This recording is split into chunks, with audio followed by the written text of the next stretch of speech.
Good morning ninth class. Last आपका जो topic था बेटे वो था प्रिंसिपल ऑफ ट्रीटमेंट कि ट्रीटमेंट का जो प्रिंसिपल है वो आपके पास क्या था कि सिम्टम है या फिर जो भी है मेडिसिन्स हैं, एंटीवायरल हम ले रहे हैं, एंटीबायोटिक्स हम ले रहे हैं, तो वो सारा का सारा मैंने आपको बताया था। इसके बाद आपके पास जो नेक्स्ट टॉपिक आता है वो आता है प्रिंसिपल ऑफ प्रिवेंशन कि ये तो ट्रीटमेंट है। ट्रीटमेंट हम कब करेंगे? जब डिसीज़ हमें हो जाती है। प्रिवेंशन हम कब करेंगे? जब हमें अपने आप को डिसीज़ से बचाना होता है। देखें, सबसे पहले तो मैं आपको एक बात बेटा बार बार हर रोज़ बताती हूँ, जब आप जिस टाइम पे ये वीडियो देखते हो तो उस टाइम पे अपनी जो है बुक साथ में लेके बैठा करो। जैसे मैडम जहाँ से रीड आउट कर रही है उसको आप वहीं से ऐसे समझा करो प्लीज़। प्रिंसिपल्स ऑफ प्रिवेंशन के प्रिवेंशन का प्रिंसिपल क्या है? All of what we have talked about so far deals with how to get rid of an infection in someone who has the disease. But there are three limitations of this approach to dealing with infectious disease. The first मतलब इनकी जो है disease की जो cure करना ना उसकी जो है 3 प्रॉब्लम आती हैं। सबसे पहले देखो, the first is that once someone has a disease their body functions are damaged and may never recover completely. ये कह रहा है कि अगर किसी बंदे को एक बार डिसीज हो जाती है तो उसका जो इम्यून सिस्टम है ना या जो उसके बॉडी फंक्शंस है वो डैमेज हो जाते हैं और वो रिकवरी कर भी सकते हैं और रिकवरी ना भी कर सकते। सेकंड क्या है? The second is that treatment will take time which means that someone suffering from a disease is likely to be. यहाँ से देखो कि दूसरा क्या है कि जो इलाज होता है, सबको पता है कि इलाज बहुत ड्यूरेशन का भी होता है, शॉर्ट ड्यूरेशन का भी होता है। तो लॉन्ग ड्यूरेशन का जो डिसीज़ है वो इसका मतलब क्या, बहुत ज़्यादा टाइम लेगा। तो टाइम लेगा तो likely to be bedridden for some time, मतलब हम काफ़ी टाइम के लिए बेड से चिपक सकते हैं। Even if we can give proper treatment. The third is that the person suffering from an infectious disease can serve as the source from where the infection may spread to other people. देखो 3 reason आपके पास आए। सबसे पहला reason क्या है कि उसका body system damage हो जाता है। दूसरा क्या आया कि लंबा टाइम लेता है। तीसरा क्या आया कि जो इन्फेक्टियस डिसीज़ है वो दूसरे बंदों, दूसरे जो पर्सन हैं उनको भी क्या कर सकता है, इन्फेक्शन कर सकता है। This leads to the multiplication of the above difficulties. It is because of such reasons that prevention of disease is better than their cure.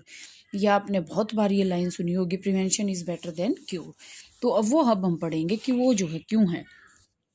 How can we prevent disease? There are two ways, one general and one specific to each disease. The general ways of preventing infections mostly relate to preventing exposure. Exposure का मतलब क्या है कि उसको खुले में जो भी है छोड़ने सा, ठीक है। How can we prevent exposure to infectious microbes? If we look at the means of their spreading we can get some easy answers. अगर हमें उनका ये पता होना कि वो फैलते कैसे हैं तो हम उसका एक्सपोजर रोक सकते हैं। For airborne microbes we can prevent exposure by providing living conditions that are not overcrowded. देखो जो कोरोना वायरस आजकल चला हुआ है वो कहते हैं ना भी भीड़ भाड़ वाली एरिया में मत जाओ, तो वो जो है एयरबोर्न डिसीज़ आपको भी पता है। एयरबोर्न डिसीज़ है तो ओवर क्राउडेड को जो है अगर हम मतलब अवॉइड करेंगे तो जो है कोरोना से हम कर सकते हैं।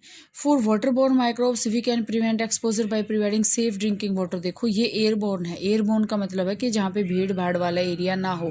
लेकिन अगर वाटरबोर्न डिसीज है, वाटर से कोई बीमारी हो रही है, तो उसके लिए हमें क्या करना पड़ेगा? ड्रिंकिंग जो वाटर है वो अपना साफ होना चाहिए।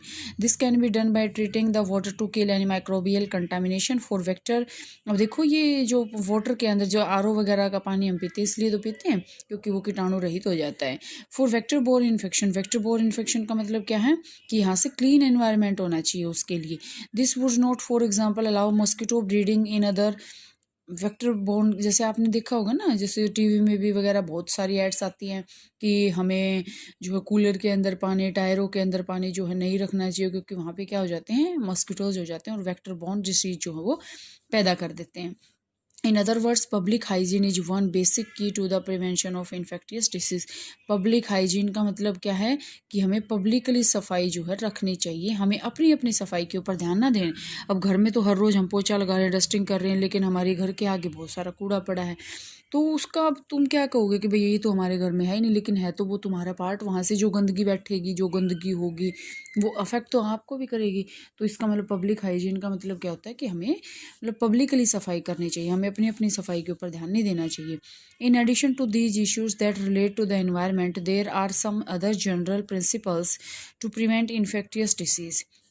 और भी कुछ एक प्रिंसिपल हैं। To appreciate those principle let us ask a question we have not looked at so far. Normally we are faced with infections every day, infections every day, हर रोज़ हमें इन्फेक्शंस होते हैं। If someone is suffering from a cold and cough in the class, it is likely that the children sitting around will be expose to the infection.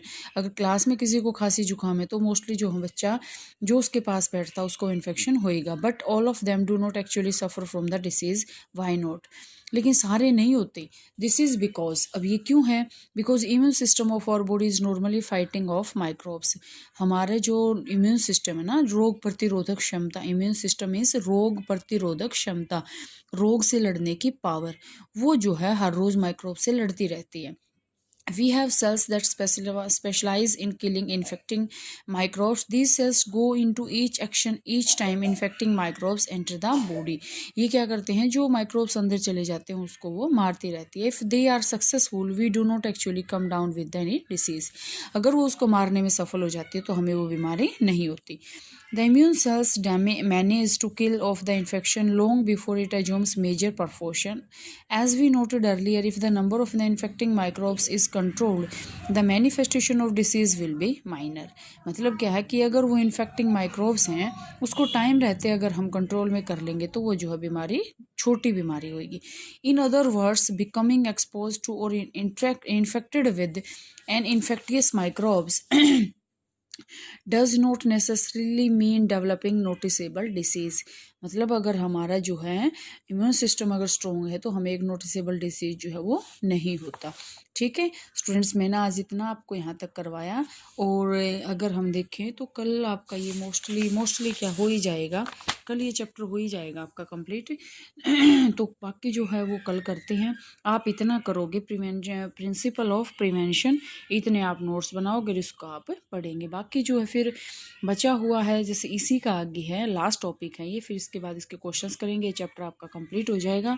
और इस chapter के completion के बाद आपका क्या होगा, टेस्ट होगा, वो मैंने आपको बताया था। तो इतना आप करेंगे, उसके बाद जो है कल करते हैं।